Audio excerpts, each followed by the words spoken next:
terhormat Ibu Kepala Sekolah SD Negeri 2 Sawangan, saya yang terhormat Bapak Ibu Guru SD Negeri 1 dan SD Negeri 2 Sawangan yang saya hormati.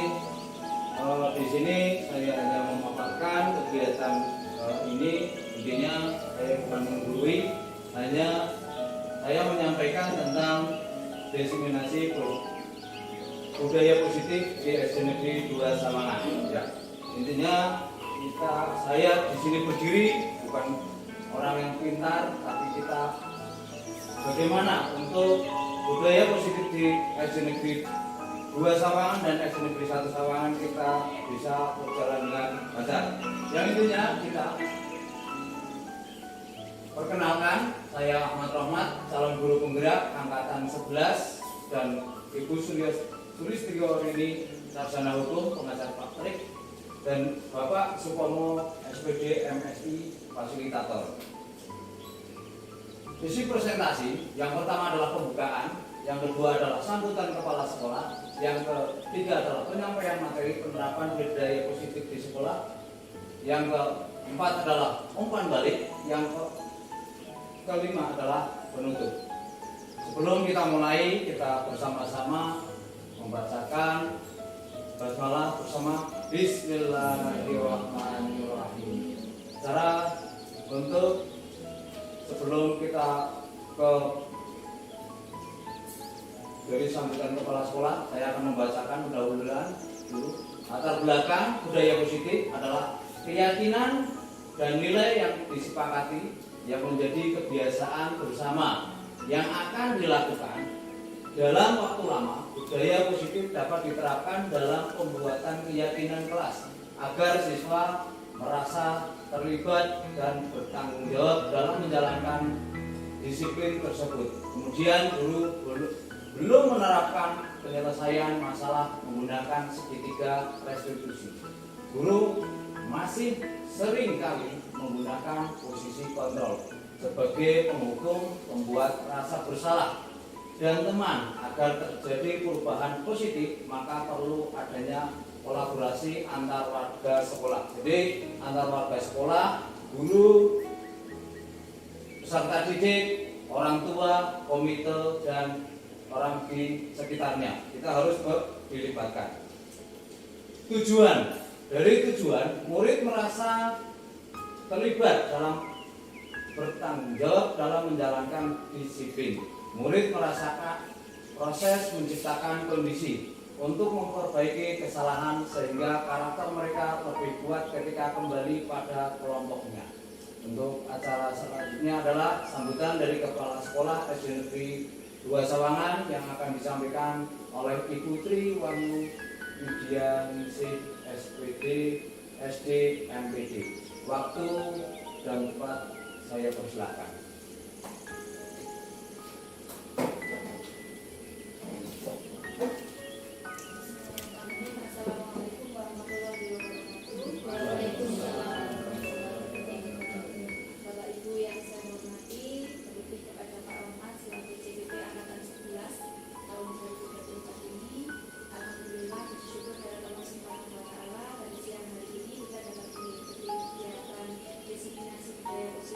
Yang namanya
sebelum kita ice breaking adalah sebelumnya kita ice breaking dulu warna yang nomor 1.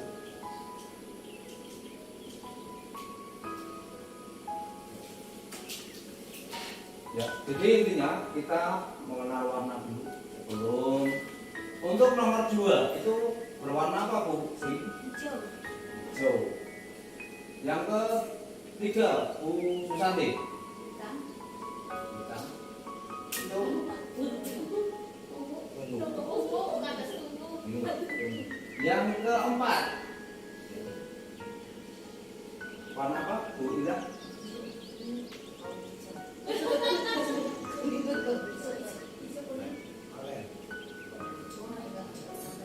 Warna apa? Kuning ya. Jadi intinya, jadi untuk yang ini Pak coba coklat. Ya, ini hanya menyebutkan warna ya. Ya. Jadi intinya ini adalah warna merah. Coklat. Apa Pak? Merah atau coklat? Ini merah. Ya. Jadi intinya tentang pembahasan pertama adalah tentang disiplin. Yang kedua adalah motivasi perilaku manusia. Yang ketiga adalah hukum dan penghargaan. Yang keempat keyakinan kelas. Yang keempat adalah kebutuhan dasar manusia. Yang kelima adalah posisi kontrol guru. Yang keenam adalah ketujuh segitiga restitusi.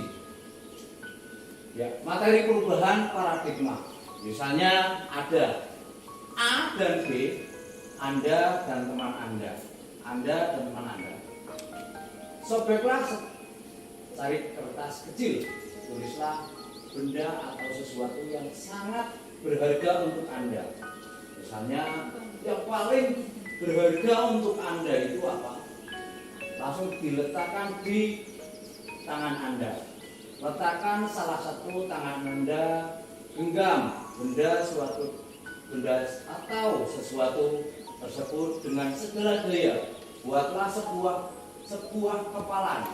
Teman Anda B akan mencoba sekuat tenaga dengan berbagai cara untuk meminta Anda memberikan benda tersebut. B bisa membujuk, mengancam, menghardik, merayu, menyuap, apa saja agar dapat membuka kepalan tangan Anda. Apa yang terjadi? Coba sekarang praktekkan. Saya minta tolong kepada Bu Watini dan Bu Sri untuk ke depan untuk menggenggam. Ya, Bu Sri menggenggam. Nanti yang merayu adalah Bu Watini. Bagaimana cara merayu agar dapat, ya, agar dapat ya, sobekan hari kertas yang isinya tentang benda yang sangat berharga.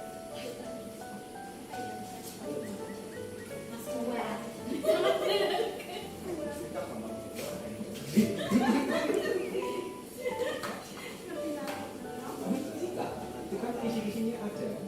Coba ini mantap.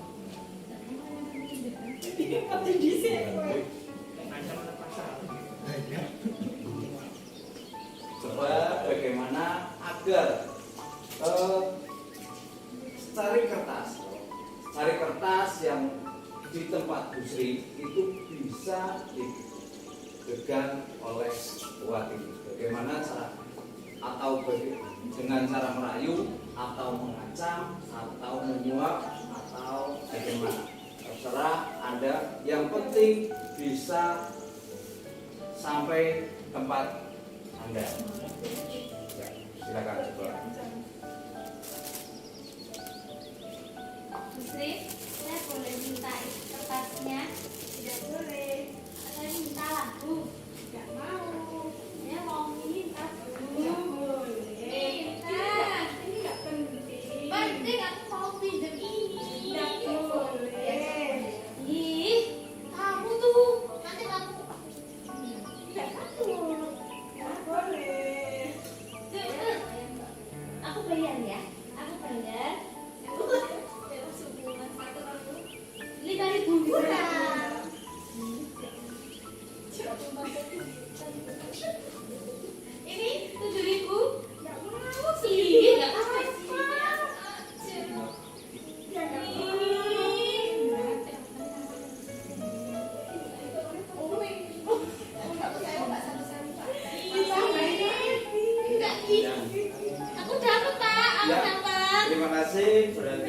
dengan beberapa cara untuk mendapatkan secarik kertas. Itu adalah tadi yang dicontohkan oleh Bu Sri Hartini dan Ibu Watini.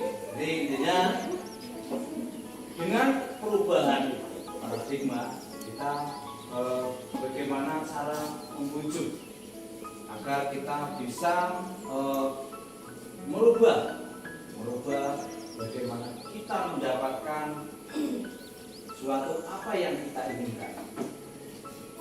Perubahan paradigma dalam membangun budaya positif, sekolah dapat menyediakan lingkungan yang positif. Jadi kita harus menyediakan lingkungan yang positif, aman, nyaman, agar siswa mampu berpikir, bertindak, dan menciptakan dengan merdeka, mandiri, dan bertanggung jawab. Jadi intinya harus mempunyai tanggung jawab. Umumnya disiplin sangat berkaitan dengan kontrol guru terhadap siswa. Menurut Dr. William, dalam kontrol terdapat beberapa miskonsepsi tentang kontrol, yaitu pertama adalah ilusi bahwa guru mengontrol siswa. Semua berperilaku mempunyai tujuan, bahkan untuk perilaku yang tidak tidak disukai. Untuk itu pada dasarnya guru tidak dapat memaksa siswa untuk berbuat sesuatu. Jika siswa tersebut memilih untuk melakukan walau guru tampaknya sedang dirinya untuk dikontrol. Hal ini karena kontrol guru menjadi kebutuhan dasar yang dipilih siswa. Jadi bagaimana untuk mengontrol siswa? Guru itu bisa mengontrol siswa. Yang kedua adalah ilusi bahwa semua penguatan positif efektif bermanfaat. Yang bermanfaat bagaimana penguatan positifnya merupakan bentuk-bentuk kontrol untuk mempengaruhi siswa agar mengulangi suatu perilaku tertentu. Usaha untuk mengontrol siswa tersebut dalam jangka waktu tertentu, kemungkinan siswa tersebut akan menyadari dan mencoba untuk menolak bujukan guru, atau mungkin akan menjadi tergantung pada pendapat guru untuk berusaha. Jadi bagaimana untuk guru berusaha agar muatan positif, efektif, dan bermanfaat untuk siswa. Karena semua adalah untuk siswa, bagaimana untuk merubahnya. Yang ketiga, ilusi bahwa kritik membuat orang merasa bersalah, dapat menguatkan karakter menggunakan kritikan dan rasa bersalah untuk mengontrol siswa, membuat siswa menuju identitas yang gagal karena cara tidak langsung mengajarkan mereka belajar untuk merasa buruk tentang dirinya sendiri. Itu adalah bagaimana untuk berilusi bahwa kritik dan membuat orang merasa bersalah dapat menguatkan karakter. Yang keempat adalah ilusi bahwa orang dewasa memiliki hak untuk memaksa. Yang seperti tadi dicontohkan, minta secari kertas. Perilaku yang memaksa tidak akan efektif untuk jangka waktu yang panjang.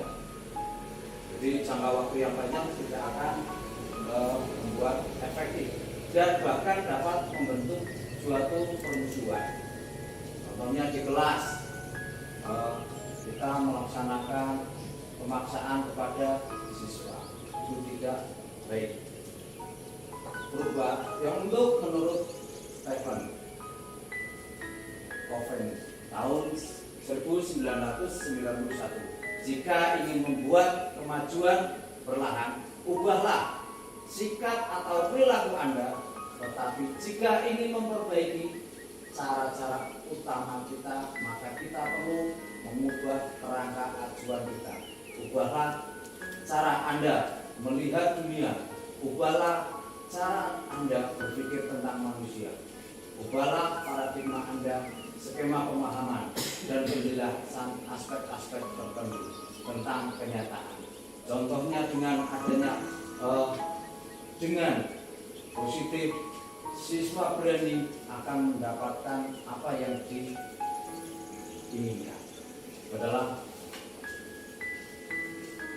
Ini adalah contoh yang kita. Raisa belajar malam-malam setiap hari karena ia seorang siswi SMA Albana.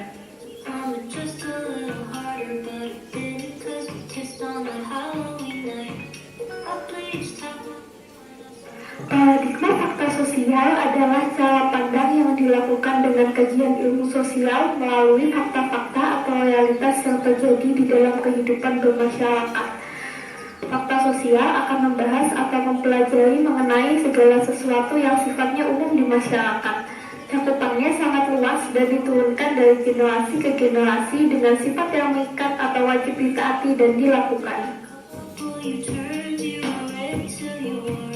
Raisa belajar malam-malam setiap hari agar ia bisa memberikan catatan pelajaran kepada teman-temannya dan mendapatkan pujian.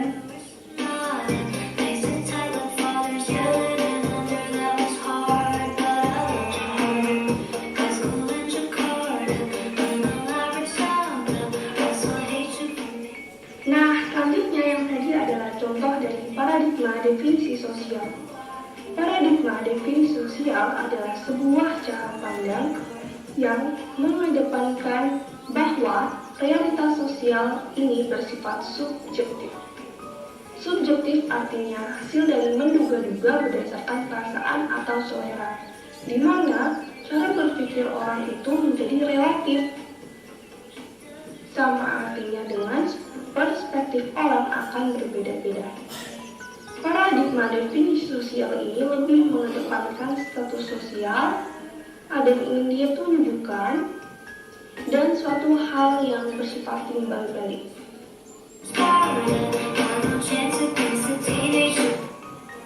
Raisa belajar malam-malam setiap hari agar ia memenangkan juara kelas di sekolahnya.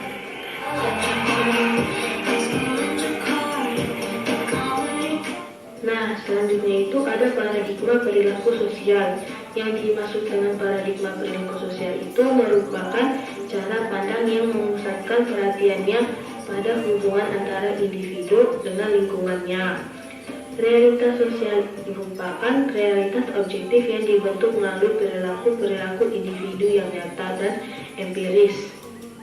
Tingkah laku individu yang berinteraksi dengan lingkungannya merupakan bentuk dari realitas sosial itu sendiri. Andini melakukan sholat tahajud setiap hari karena ia adalah seorang muslim.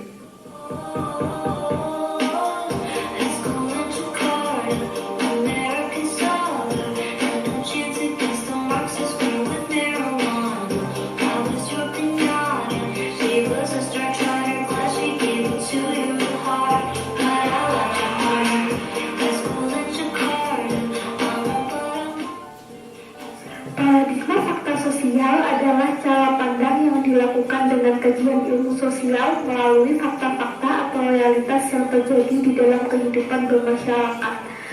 Fakta sosial akan membahas atau mempelajari mengenai segala sesuatu yang sifatnya umum di masyarakat. Cakupannya sangat luas dan diturunkan dari generasi ke generasi dengan sifat yang mengikat atau wajib ditaati dan dilakukan.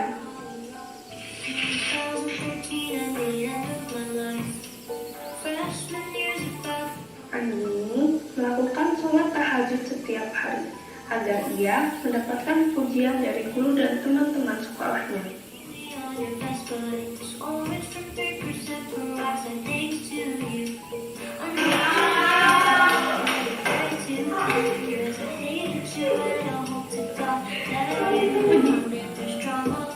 Nah, yang tadi adalah contoh dari paradigma definisi sosial. Paradigma ini berbicara tentang perilaku seorang individu aktif yang mampu menciptakan sebuah realitas sosial tersendiri. Paradigma ini merupakan salah satu aspek khusus dari karya Max Weber yang di dalamnya ada analisa tentang tindakan sosial. Menurut dia, ada 3 teori yang termasuk dalam paradigma definisi sosial ini, yaitu teori aksi, action, interaksionisme, simbolik interaktism, dan fenomenologi.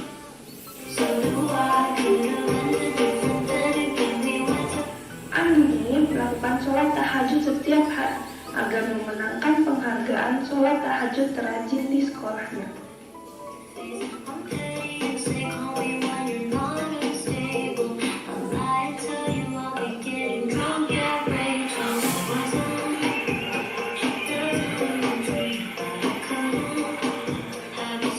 Nah, selanjutnya itu ada paradigma perilaku sosial. Yang dimaksud dengan paradigma perilaku sosial itu merupakan cara pandang yang memusatkan perhatiannya pada hubungan antara individu dengan lingkungannya. Realitas sosial merupakan realitas objektif yang dibentuk melalui perilaku individu yang nyata dan empiris. Tingkah laku individu yang berinteraksi dengan lingkungannya merupakan bentuk dari realitas sosial itu sendiri.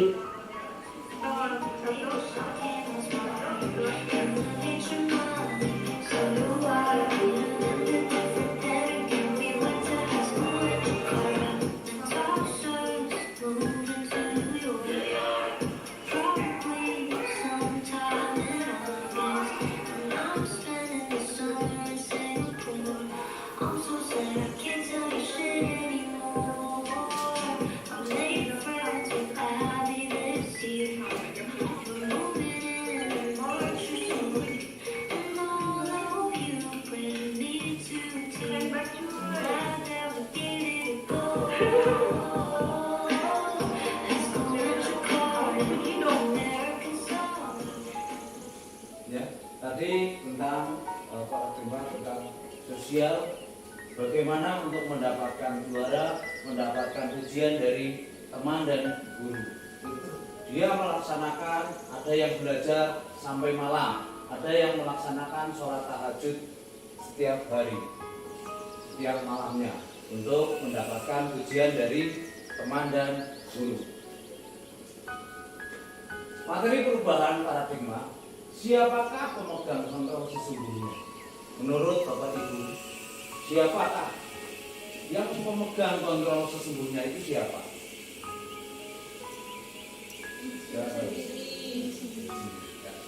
Sesungguhnya untuk siapa pemegang kontrol sesungguhnya adalah diri sendiri. Tentunya tentu kita sendiri yang memegang kontrol atas kepala tangan kita. Apakah kita mau membuka atau menutup kepala tangan kita, itu bergantung pada diri kita masing-masing sesuai dengan kebutuhan dasar kita saat itu. Jadi perubahannya adalah kita adalah penentu. Untuk itu bagaimana untuk mengubah siswa, mengubah murid kita agar sesuai dengan tujuan pendidikan yang kita sendiri yang bisa mengubah. Materi disiplin positif merupakan pendekatan mendidik anak untuk melakukan kontrol diri, menguasai diri, pembentukan kepercayaan diri. Seorang yang memiliki disiplin berarti mereka bisa bertanggung jawab terhadap apa yang dilakukan, karena mereka mendasarkan tindakan mereka pada nilai-nilai kebijakan sebagai pendidik. Kita harus menciptakan anak yang memiliki disiplin positif, sehingga mereka berperilaku dengan mengacu pada nilai-nilai kebijakan dan memiliki motivasi intrinsik, bukan karena paksaan, ujian atau hukuman. Ya, jadi intinya dari disiplin positif bukan dari rasa paksaan yang diperoleh dari guru, tapi motivasi sendiri, bukan dari ujian, bukan dari hukuman atau paksaan. Makna kata disiplin, Bapak Ki Hajar Dewantara menyatakan bahwa untuk menciptakan siswa yang merdeka, maka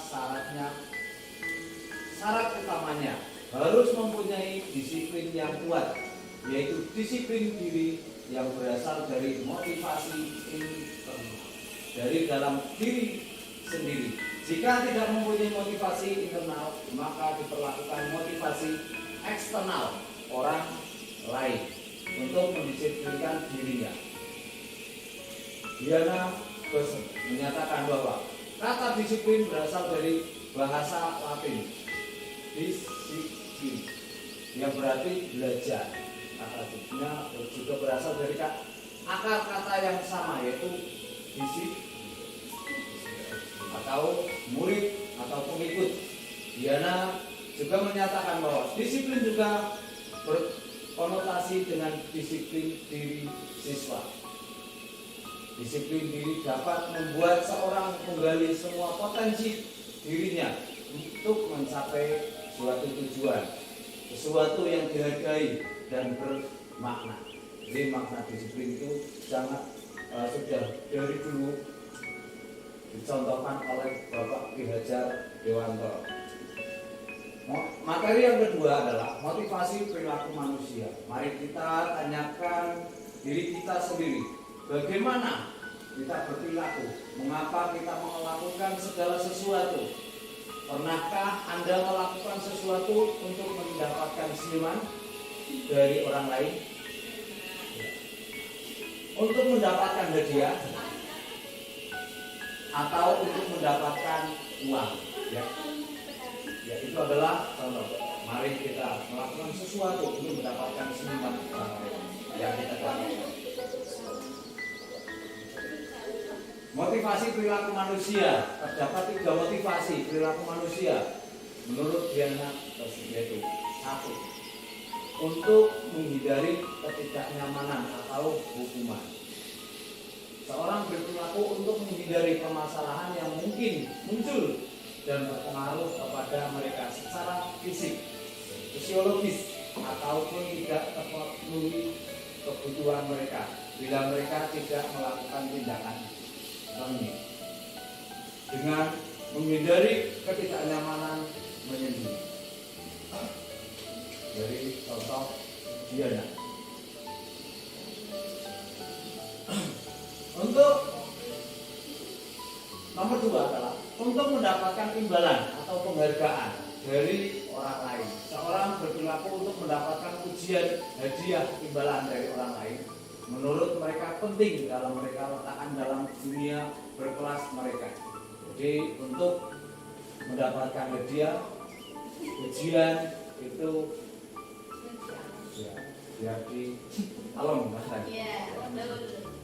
Yang ketiga adalah untuk menjadi orang yang mereka inginkan dan menghargai diri sendiri dengan nilai-nilai mereka percaya. Orang melakukan sesuatu karena nilai yang mereka yakini dengan harga. Motivasi ini akan membuat orang mempunyai disiplin positif karena motivasinya bersifat internal. Ya. Motivasi internal. Jadi intinya untuk kesadaran diri.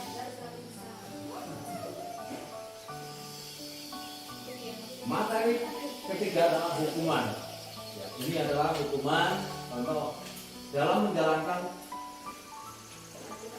peraturan ataupun keyakinan kelas atau sekolah. Bila mana ada suatu pelanggaran, tentunya suatu harus terjadi tindakan terhadap suatu pelanggaran pada umumnya berbentuk hukuman atau konsekuensi. Yang ketiga adalah dalam pembahasan ini akan mengenalkan program disiplin positif yang dinamakan restitusi dalam menjalankan peraturan-peraturan dan keyakinan sekolah yang biasa kita laksanakan. Sebenarnya kita sudah laksanakan, tapi untuk berbiasanya itu cuma hukuman atau konsekuensi? untuk hukuman atau konsekuensi. Ya, contohnya adalah ini.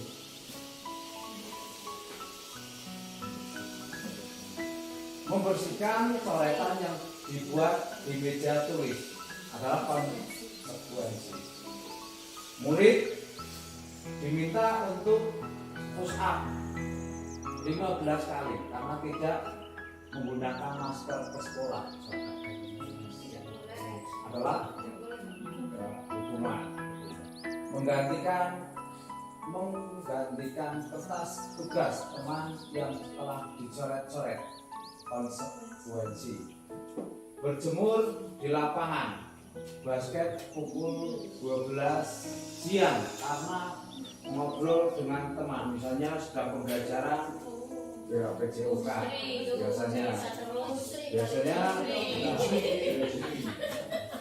ya dukung itu adalah hukuman. Mulyana murid diminta bertelanjang kaki sepanjang hari karena tidak menggunakan sepatu warna hitam sesuai peraturan sekolah. Ya, contohnya melaksanakan ya, berdiri di depan kelas sambil mengangkat kaki satu karena tidak bisa menjawab pertanyaan. Biasanya pernah dilaksanakan enggak? Tidak. Ya, karena itu adalah suatu hukuman. Membersihkan tumpahan air di meja tulis ya, karena tersenggol pada saat belajar, konsekuen. Tapi adanya kemarin misalnya ada kegiatan olahraga yang pernah dicontohkan, misalnya berlari tidak berlebihan, itu bukan termasuk hukuman. Yang penting berkaitan erat sesuai dengan materi itu termasuk hukuman. Tapi kalau misalnya dijemur di lapangan ya itu termasuk hukuman. Tapi kalau misalnya konsekuensinya olahraga terlambat disuruh lari, larinya bukan 500 kali tapi hanya 3 kali, itu konsekuensinya ya. Jadi contohnya seperti itu. Misalnya sedang pembelajaran matematika terlambat atau tidak mengerjakan tugas, disuruh mengerjakan sedikit, itu ya konsekuensi. Tapi yang penting jangan berlebihan. Itu adalah cara kita melaksanakan pembelajaran. Materi hukuman tidak terencana. Hukuman tidak, misalnya yang pertama adalah tidak terencana. Murid tidak tahu apa yang akan terjadi. Murid tidak dilibatkan. Bersifat satu arah. Jadi hanya satu arah dari guru. Berupa fisik maupun fisik, disakiti dengan perbuatan atau kata-kata. Contohnya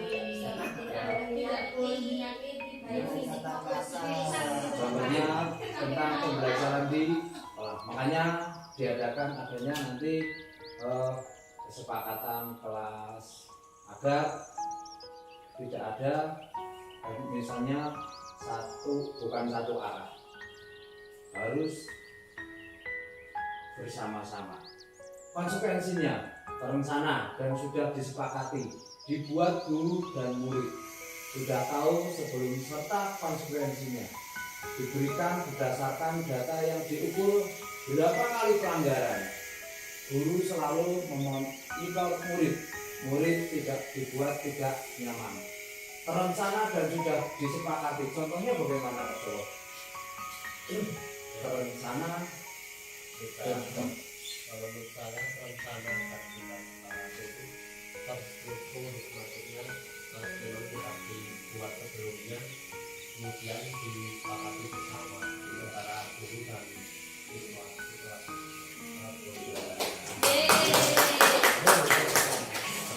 Dibuat guru dan murid atau sebelum serta di konsekuensinya, itu adalah diberikan berdasarkan data, diukur berapa kali pelanggaran. Harus ada batas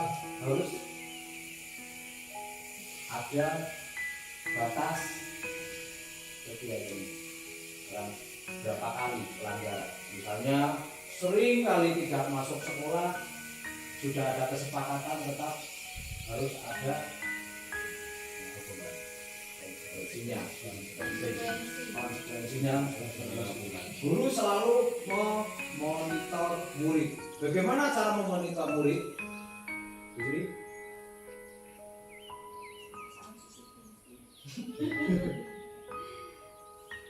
bertanya jawab dengan siswa, terus menggunakan catatan setiap kegiatan. untuk murid tidak dibuat tidak nyaman, murid tetap dibuat tidak nyaman. Itu maksudnya bagaimana? Ya itu sih dimarah-marahin kan kami. Diberi tugas terlalu banyak. Murid tetap dibuat tidak nyaman. Ya. Ya karena konsekuensi itu mungkin ya, murid jadi tidak nyaman nanti ya Pak, karena terpaksa mungkin melakukan konsekuensinya.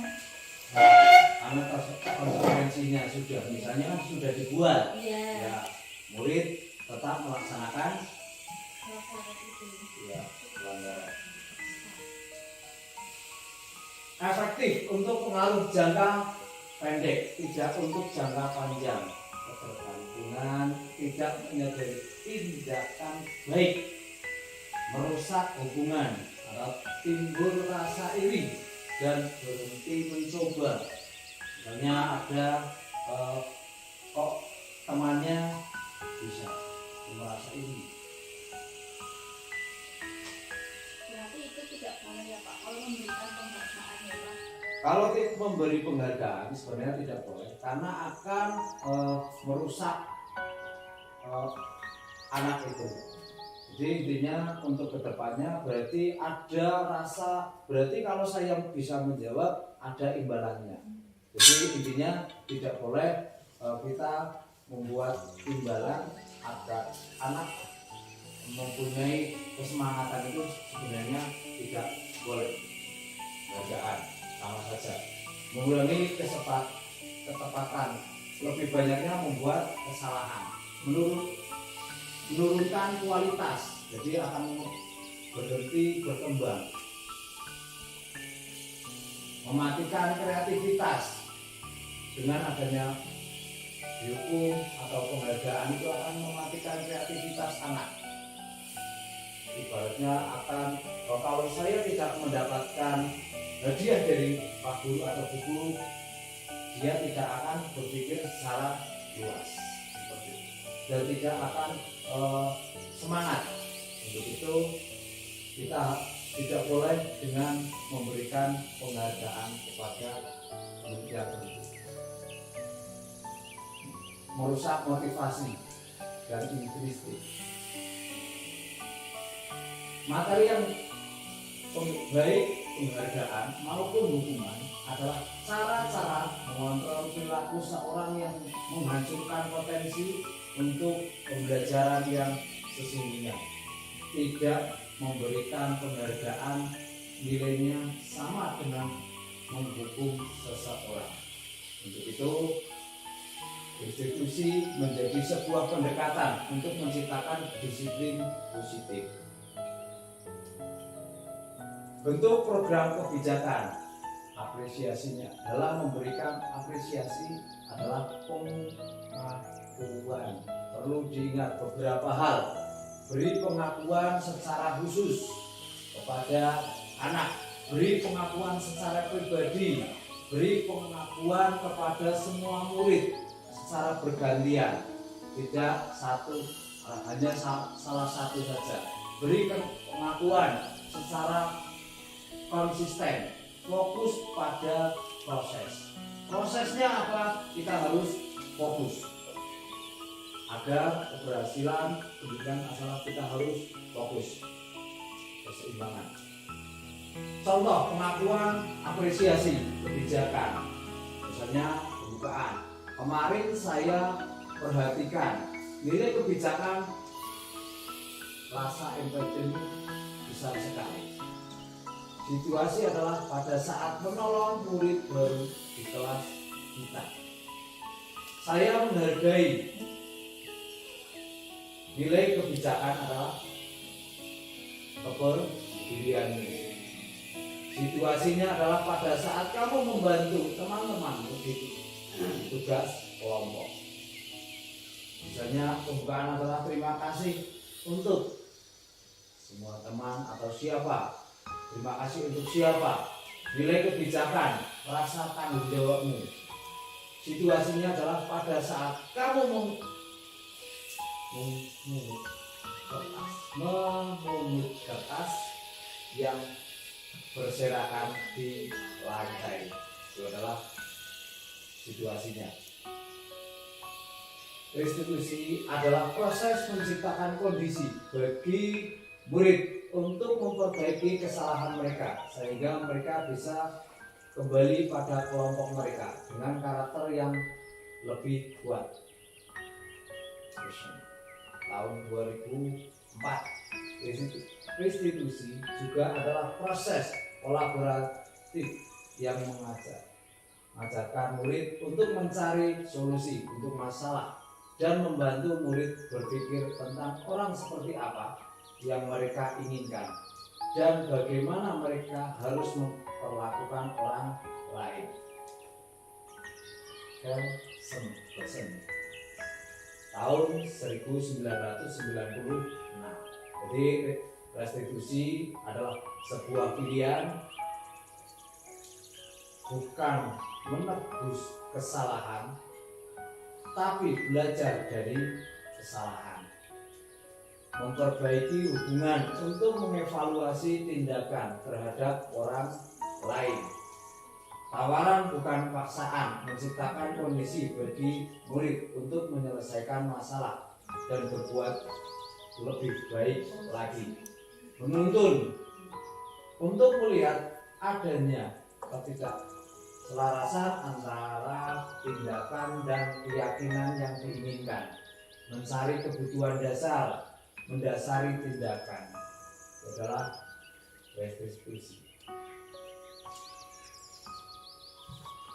Menguatkan karena bisa belajar dari kesalahan. Contohnya anak yang terlambat terus kita tanyakan apa permasalahan dan bagaimana cara untuk biar anak itu merasa bersalah sendiri.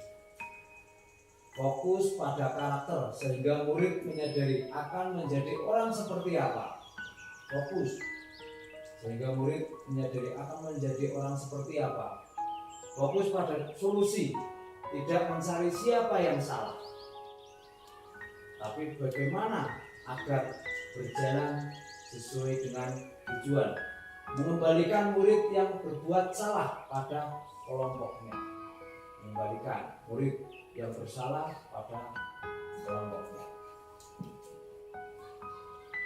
Keyakinan kelas yaitu nilai-nilai kebijakan universal yang disepakati secara tersirat dan tersurat, lepas dari latar belakang suku, negara, bahasa maupun agama. Guru berperan dalam mewujudkan terbentuknya keyakinan kelas atau sekolah dengan cara berbuat kesepakatan antara guru dan murid. Jadi guru dan murid harus membuat kesepakatan kelas untuk membentuk karakter-karakter anak. Jadi anak tidak takut, tidak terpaksa dalam kelas, dalam aturan-aturan yang ada di kelas atau sekolahan. Pembentukan keyakinan sekolah berupa keyakinan universal yang bersifat positif, tidak terlalu banyak agar mudah diingat dan dipahami. Dapat diterapkan di lingkungan sekolah. Semua warga kelas hendaknya ikut berkontribusi dalam pembuatan keyakinan kelas lewat kegiatan curhat pendapat. Bersedia meninjau kembali keyakinan kelas dari waktu ke waktu. Jadi harus ditinjau agar ada perubahan, ada kesepakatan. Jadi harus ditinjau kembali apakah pas aturan yang dulu kita gunakan untuk sekarang. Jadi harus kita tinjau. Prosedur pembentukan keyakinan sekolah atau kelas, mempersilahkan warga sekolah atau murid di sekolah atau kelas untuk bercurah pendapat tentang peraturan yang perlu disepakati di sekolah atau kelas. Mencatat semua masukan-masukan para murid, warga sekolah. Susunlah keyakinan kelas sesuai prosedur pembentuk keyakinan sekolah atau kelas. Gantilah kalimat-kalimat dalam bentuk negatif menjadi positif. Contoh, jangan berlari di kelas, atau koridor menjadi berjalanlah di kelas atau koridor. Jadi jangan berlari di kelas atau koridor menjadi berjalanlah di kelas atau koridor. Tinjau kembali daftar curah pendapat yang sudah dicatat. Misalnya yang pernah disepakati kita catat. Paling tidak kita tempelkan agar tahu peraturan yang pernah dibuat. Proses persetujuan dan penandatanganan. Publikasi, membuat publikasi. Contoh keyakinan di kelas 1. Setiap anggota kelas perlu belajar. Setiap anggota kelas perlu senang. Bagaimana sih senangnya agar di kelas itu nyaman? Setiap anggota kelas perlu melakukan tugas. Setiap anggota kelas perlu saling menghargai. Bagaimana saling menghargai teman, menghargai guru, dan lain sebagainya. Setiap anggota kelas perlu merasa aman.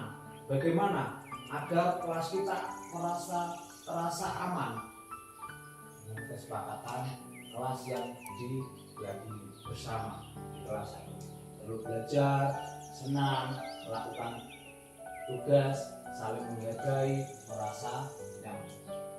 Untuk keyakinan kelas di kelas 5 adalah selalu bersikap positif, senantiasa menjadi diri terbaik, percaya menghormati orang lain serta barang miliknya, berkomitmen terhadap setiap tugas, senantiasa membantu, selalu bersikap positif. Bagaimana sih bersikap positif? Ya, kita harus sama-sama bagaimana kita positif dan murid-murid bersikap positif, senantiasa menjadi diri terbaik bagaimana. Jadi kita ngobrol dengan keyakinan di kelas. Kebutuhan dasar manusia. Seluruh tindakan manusia memiliki tujuan tertentu. Semua yang kita lakukan adalah usaha terbaik kita untuk mendapatkan apa yang kita inginkan. Ketika kita mendapatkan apa yang kita inginkan, sebetulnya saat itu kita sedang memenuhi satu atau lebih dari satu kebutuhan dasar kita. Ketika seorang murid melakukan suatu perbuatan yang bertentangan dengan nilai-nilai kebijakan, atau melanggar peraturan, itu sebenarnya dikarenakan mereka gagal memenuhi kebutuhan dasar mereka. Jadi tujuan dasar manusia adalah seluruh tindakan manusia memiliki tujuan. 5 kebutuhan dasar manusia. Yang pertama adalah apa? Bertahan hidup. Kedua adalah Kasih sayang. bagaimana sih kasih sayang?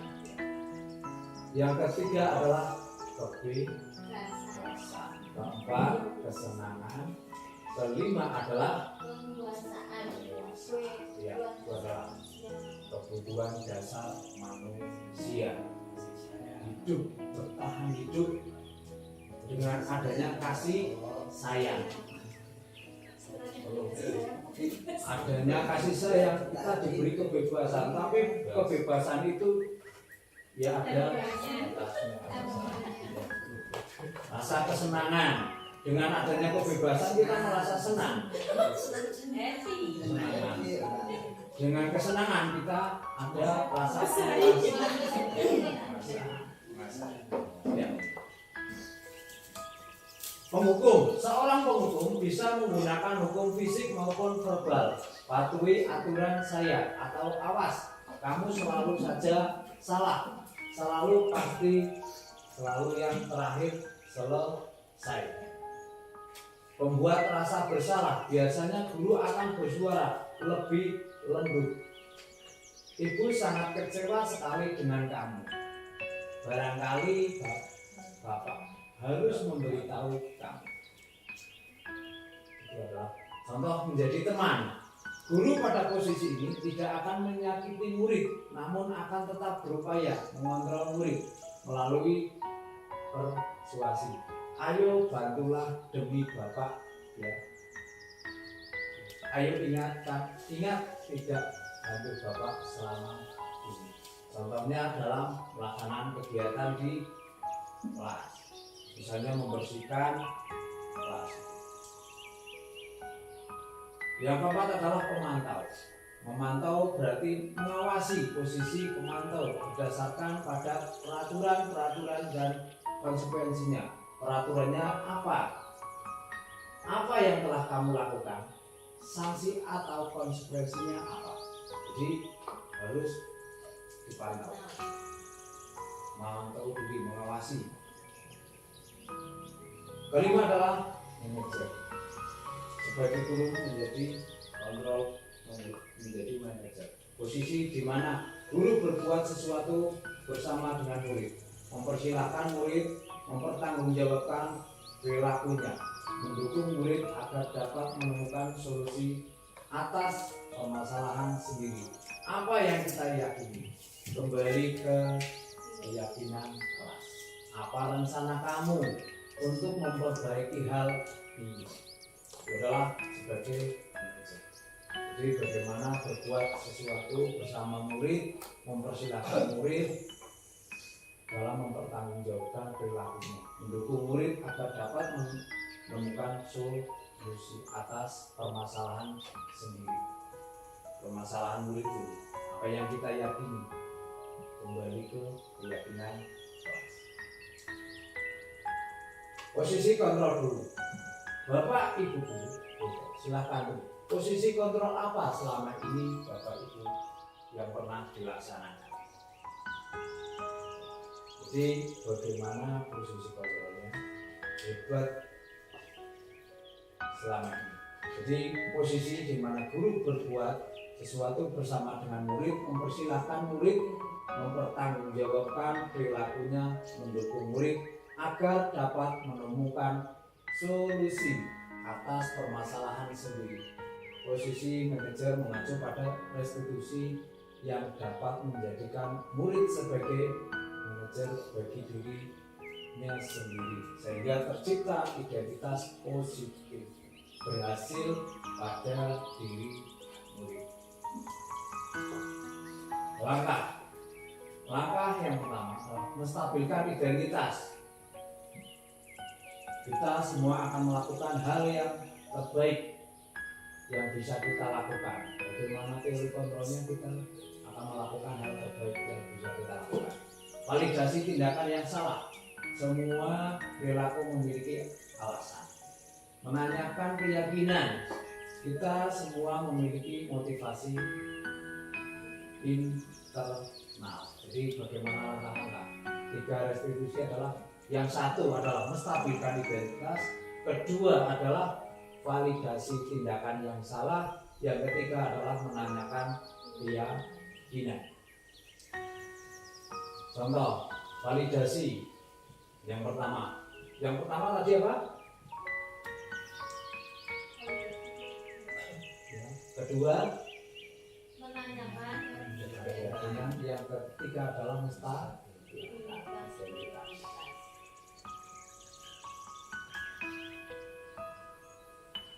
Kamu tentunya punya alasan mengapa melakukan itu. Keyakinannya adalah kamu tentunya punya alasan mengapa melakukan itu.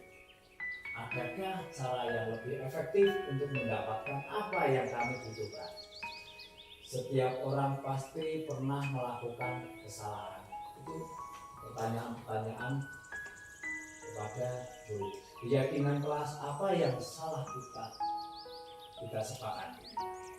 Kamu ingin menjadi orang seperti apa?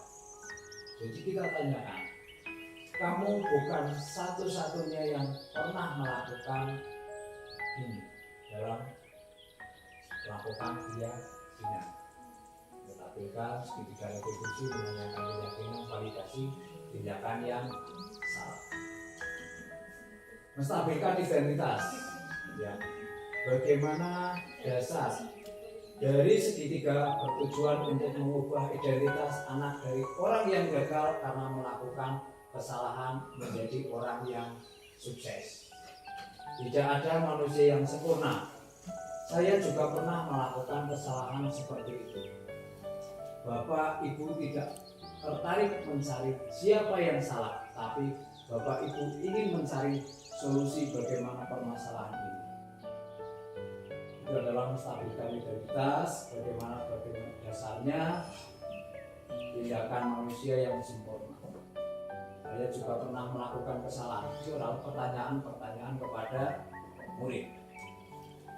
Validasi tindakan yang salah. Setiap tindakan kita dilakukan dengan suatu tujuan, yaitu memenuhi kebutuhan dasar. Padahal kamu bisa melakukan yang lebih buruk dari ini. Kamu pasti punya alasan mengapa melakukan hal itu.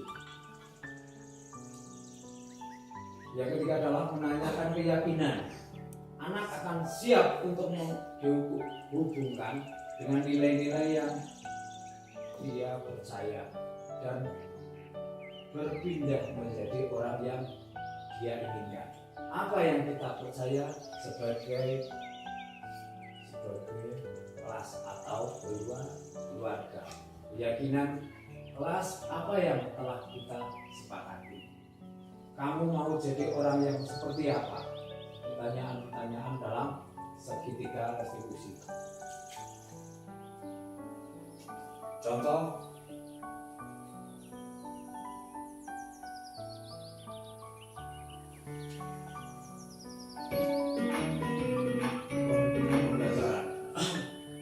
Salam dan bahagia Ibu dan Bapak Guru hebat. Pada video kali ini kita akan membahas tentang salah satu program disiplin positif yang diterapkan di lingkungan sekolah yang dikenal dengan nama restitusi.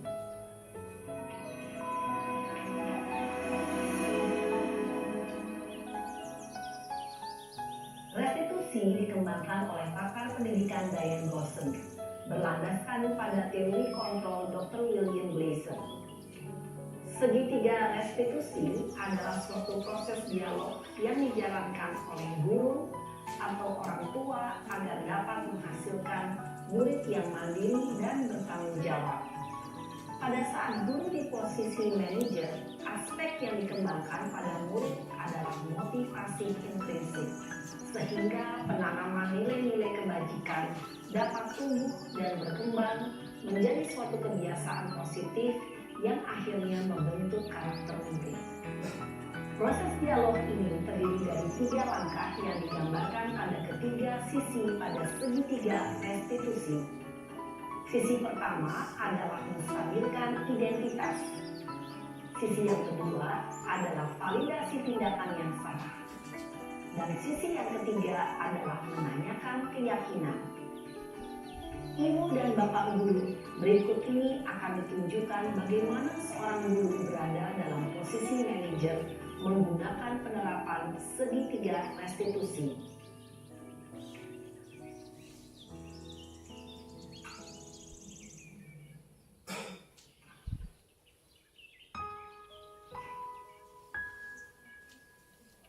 Siang Sarah, Siang Pak. sudah lama nggak ketemu Sarah? Kenapa hari ini ada di sini? Kesel Pak, kesel banget.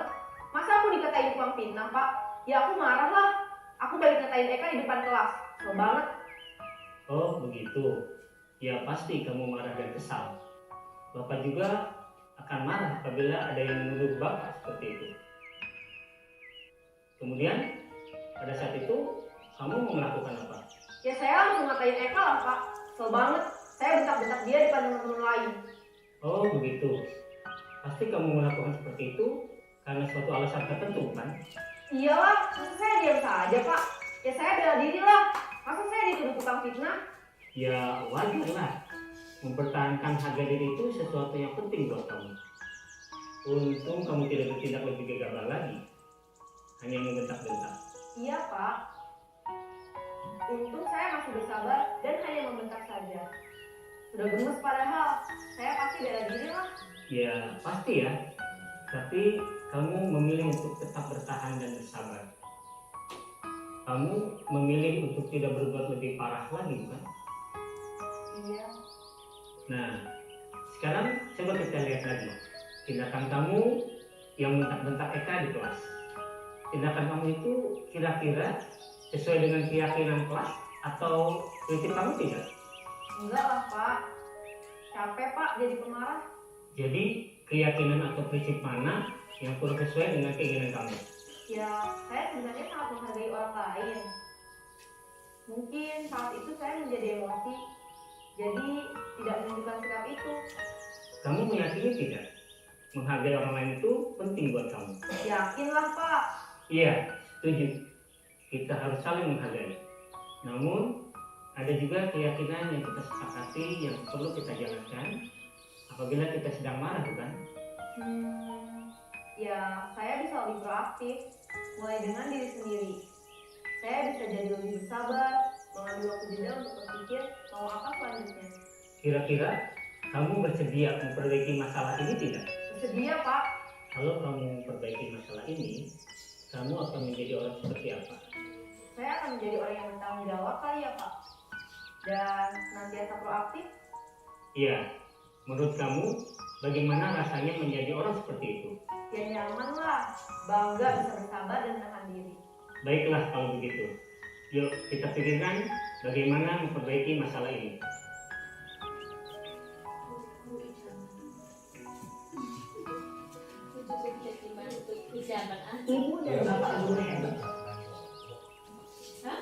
Jadi untuk tadi adalah tentang bagaimana untuk pertanyaan-pertanyaan tentang di pekerjaan restitusi.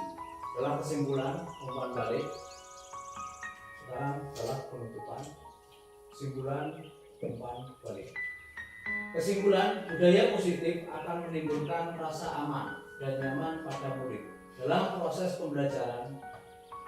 Budaya positif juga mampu mendorong murid untuk mampu berpikir, bertindak, dan menciptakan sebagai proses memerdekakan dirinya sendiri, sehingga murid menjadi lebih mandiri serta bertanggung jawab.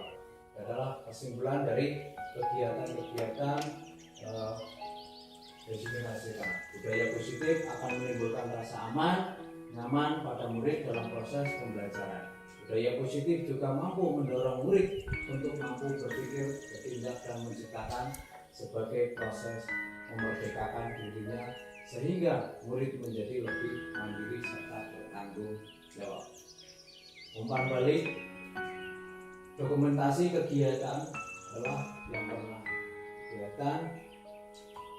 Terima kasih, sampai jumpa. Banyak kesalahan. Saya akhiri dengan sholatul mustaqim. Wassalamualaikum warahmatullahi wabarakatuh.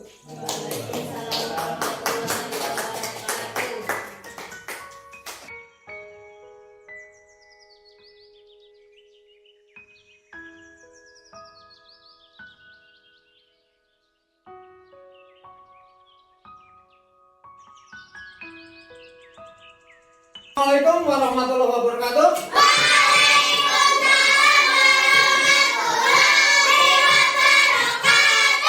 Masih semangat? Semangat? Kita tangkap, ibaratnya kita tepuk semangat.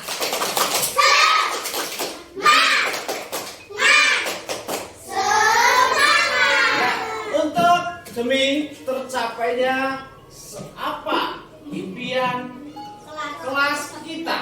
Ya, kelas kita seperti apa? Seperti apa yang kita inginkan? Kita inginkan seperti apa sih kelas kita? Kelas kita bagaimana? Ayo kita sepakati bersama. Ya, sepakati bersama. Kira-kira apa yang ingin kamu terapkan dalam kegiatan di kelas kita, ya? Kelas kita ya. Ya. Contoh. Ya, tujuan untuk menciptakan lingkungan yang belajar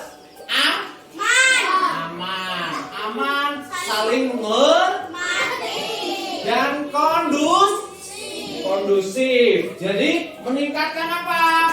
Disiplin, keteraturan kelas, ya, keteraturan kelas. Meningkatkan fokus dan konsentrasi siswa. Konsentrasi siswa, membangun rasa hormat dan tanggung jawab. Jadi mempunyai apa? Tanggung jawab. Meningkatkan komunikasi dan kerjasama dengan siapa? Teman. Meningkatkan motivasi belajar. Ya. Jadi tujuannya adalah kenapa adanya kesepakatan ya bersama kita. Kita menyepakati kesepakatan kelas kita. Bagaimana sih kesepakatan kita? Ya, kita tujuannya ya menurut kalian apa yang harus kita lakukan? Ya. Apa yang harus kita lakukan untuk mencapai kelas impian kita? Ya, kamu harus menulis kira-kira apa sih kesepakatan kelasmu? Ya, tulis.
Ya, sekarang kamu tulis ya, menurut kalian apa sih yang akan kamu inginkan di kelas kamu?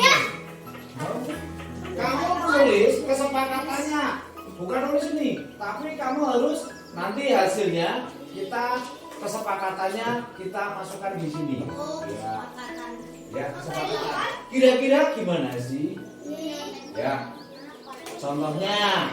Apa kita harus kira-kira kelas kita mau dibawa kemana sih? Ya. Contohnya, misalnya, contohnya kita misalnya berangkat tepat waktu. Contohnya adalah berangkat tepat waktu dan lain sebagainya. Sekarang ditulis kira-kira apa di kelas itu boleh minum? Apakah berangkatnya lebih awal atau gimana? Terserah kamu sepakati bersama. Ditulis dulu sekarang.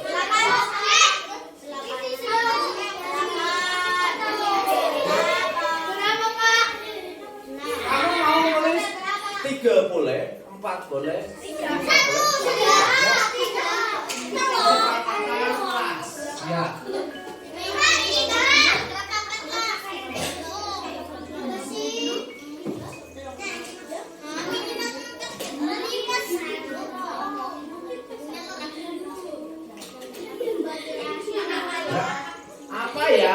yang kita inginkan di kelas kita.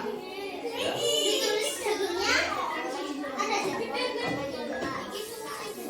Coba, apa sih kesepakatan kelas kita? Apa yang kita inginkan? Kira-kira apa? Ya.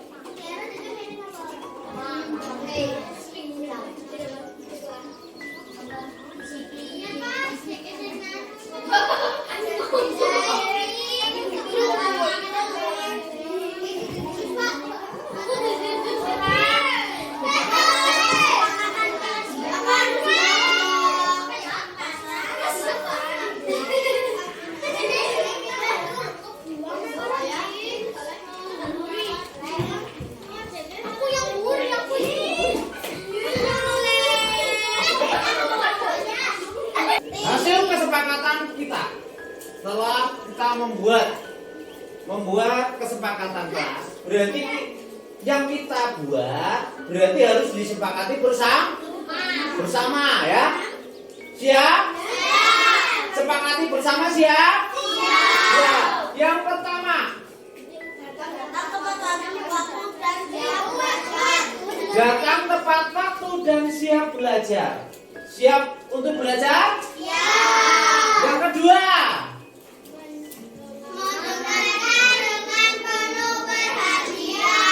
mendengarkan dengan penuh perhatian. Yang ketiga, bersikap sopan dan hormat kepada semua orang. hormat kepada semua orang. Yang keempat,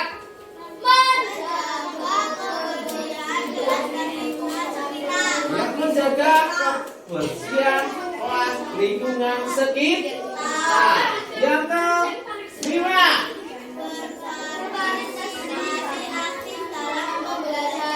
pembelajaran. Yang keenam, menyelesaikan tugas tepat waktu. Berarti ini adalah kesepakatan kita bersama, harus dijalankan bersama. Karena sudah kita sepakati kelas kita harus datang tepat waktu dan siap belajar, mendengarkan dan penuh berpartisipasi aktif menyelesaikan ya. Jadi intinya kesepakatan datang tepat waktu. Ya, ini kesepakatan yang pertama tadi. Mbak, coba dibaca Mbak.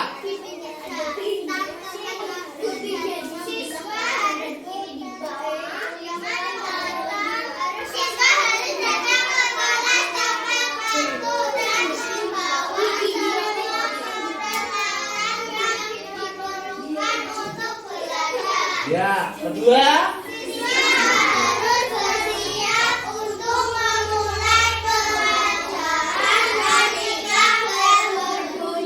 itu adalah kesepakatan yang pertama. Kesepakatan yang kedua,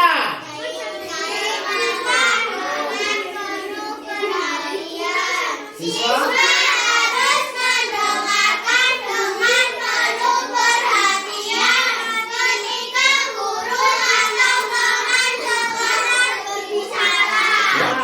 tujuannya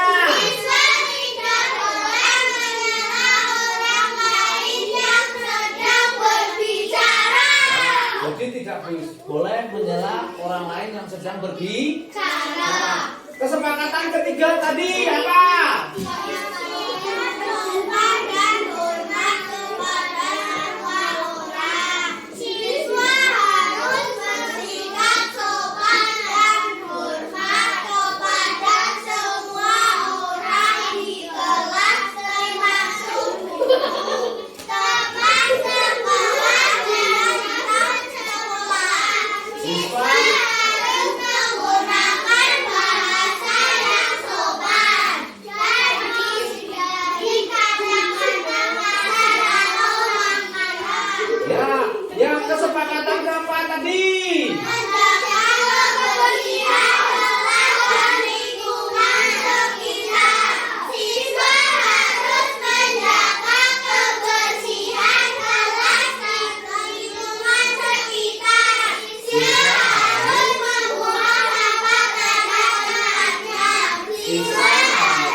aktif dalam pembelajaran. Siswa berpartisipasi aktif dalam pembelajaran dengan mengikuti instruksi guru, mengerjakan mengajukan pertanyaan. Kedua, siswa harus membantu dan bekerja sama dalam menyelesaikan tugas. Yang kesepakatan keenam, menyelesaikan tugas.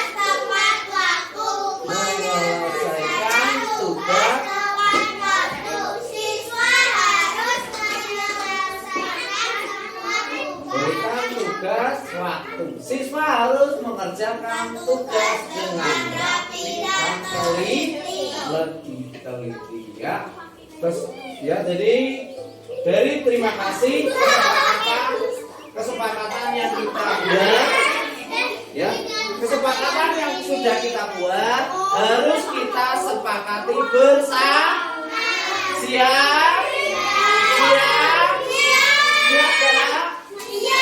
Ya, berarti kalau siap, kesepakatan tadi tolong. Kalau ada yang sedang berbicara, kalau ada yang tidak,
Assalamualaikum warahmatullahi wabarakatuh.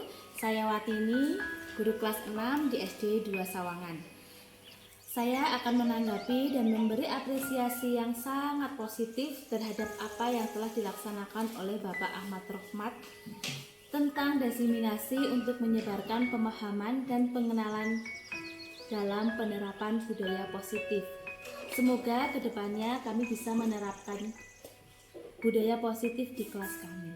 Demikian dari saya. Wassalamualaikum warahmatullahi wabarakatuh.